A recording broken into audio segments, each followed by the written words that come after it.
Come to Widad Sayibu, Director of School for Life. You did this study that we are talking about now. Madam Susan Edramankwa has just spoken about the conditions. Earlier, what we read had to do with the problem with implementing the decentralization policy, as it were, and also sometimes interference, political interference. Give us a clearer picture regarding really what the problem is, why we have just 32% of teachers in the northern parts of the country. Good morning, and thank you for having me. My very best wishes to the listeners and viewers of your show. Just to put this discussion in context, I mean, School for Life as an organization has been working in rural communities over 30 years now in the education space, and our focus has been to facilitate and also promote access to education for the underprivileged, the underserved, and those in the rural communities. And we have experienced and observed over the years the deplorable conditions that learners and teachers have to go through, and its implications also on learning outcomes. So it is as a result of these experiences that recently we decided to conduct this study, because we noted that at the heart of the provision of quality education is the teacher, and the Ministry of Education and the Ghana Education Service on its part in an attempt to address, the teacher availability or non-availability challenge, came out with a lot of policies, including the teacher rationalization and deployment policy, just to bridge the gap between rural and urban or well-to-do areas, because it has noted over the years that the teacher distribution has been unevenly skewed against the rural areas. And as you have observed in the research, about 68% of communities in rural areas lack teachers. There's a deficit of up to about 68% in terms of teachers across the rural areas where we conducted this study. So essentially, the reason we conducted it was just to establish the effects or the impact of the teacher rationalization and deployment policies on learning outcomes, on actually also bridging the equity gap between rural and urban in terms of teacher provision or teacher deployment, and also how that is also enhancing accountability. And we have noted through this research that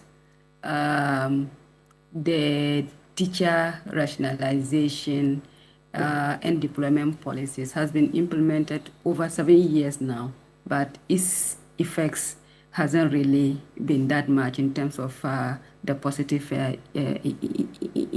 effects in relation to bridging the gap between the rural areas and the urban areas. And then also quality education provision in these areas remain very low, because we've also noted in the study that about 70% of learners who took BEC in 2020 in 4 out of the 6 districts that we conducted this research actually scored aggregate 30 and above. Oh, wow. 70%, a whole 70%, you can imagine. And then also we also noted with deep concerns that the centralized system of deployment and posting have also not done so good to dealing with the issue, because we have noted that a lot of teachers who have been posted centrally have found reason to, as it were, maybe not to even go and also seek for reposting elsewhere without the knowledge of the district education directorates or district education directors who are supposed to be manning and directing the educational affairs in the district. And we thought that something need to be looked, the whole country, especially the policy implementers and policy actors, need to actually take a second look at this issue. It's really a huge concerns because one of the effects or one of the challenges to quality education is actually attributable to this particular problem. And indeed, you just mentioned the fact that over 70% of them, if I got you correctly, are failing with aggregate 30 and the rest. That's and quite, above, yes. Yes, that's quite serious. But again, if you can tell us the kind of pressure also on the teachers, because you just have less than half of them in rural areas teaching these children who are failing eventually. Yeah, I mean, that it is obvious because the Ghana Education MIS data is suggests that in the northern part of Ghana, a lot of the districts in northern region, I mean, when I say northern region, I'm talking about the regions in the northern part of Ghana, including northern, upper east, Savannah, northeast, and upper west.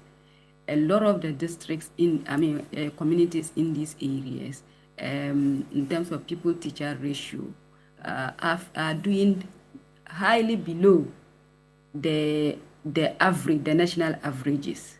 And if ideally it is suitable for a teacher to handle about 35 learners, and you have places where you would even have, districts that would have an average of about 81 over 80 to learners to a teacher. How are they able to effectively handle teaching and learning in the classroom? How are they able to ensure that targeted support that some of the learners will be requiring will get them? So it actually puts a lot of stress and a lot of toll on the teachers, and they are doing so much under the conditions that they are faced with. But it is not enough because of the challenges, because whatever they are doing are not felt, because the results, the learning outcomes are not actually encouraging, and it is because of these issues. So as for the teachers, and imagine a teacher, the emotional trauma and emotional stress on the teacher after you have done all your efforts throughout the maybe at the JSS level, throughout the 3-year period of the learners, only for them to go and write the BECE and acquiring aggregate 30 and above. Then it is like you are not just doing anything, and that also psychologically have a huge effects on the abilities of the teachers to continue to do their best. Let me get your final thought in like 30 seconds, really, what you think can be done to at least resolve this problem moving forward. So for us, as we have also recommended in on the basis of the research that we've conducted, we are saying that, one, the centralized system currently which is being practiced needs to be looked at again. We have noted that if the teacher deployment and posting process and rationalization process is decentralized, it will do us a lot of good, because it will put the district education directory in a position to be able to know, to post teachers, and also exact accountability on them. They would be able to monitor areas where schools where teachers are required and what categories of teachers are needed in those areas, and be able to post appropriately, because they understand the context and they know the critical challenges that these communities are facing. They are able to tell the vacancies and which, in real time, and which teachers are needed, and easily also just post them there. Secondly, we have also noted that, like previously, the because I mean, when the postings and deployment was actually at the hands of the district, at the district level, district assemblies were able to also provide scholarship and bond teachers for a number of years. But because currently the centralization, I mean, the postings are not done centrally, then it actually takes away that kind of, or it renders the bonding scheme or bonding system the district assembly used to do very ineffective. Because if I bond a teacher and will not have a say in whether or not they are posted to the places where we want them to. How do we even bond them for the number of years that they are supposed to be? So these are also some of the challenges, because for those who were usually bonded, they are actually from the areas.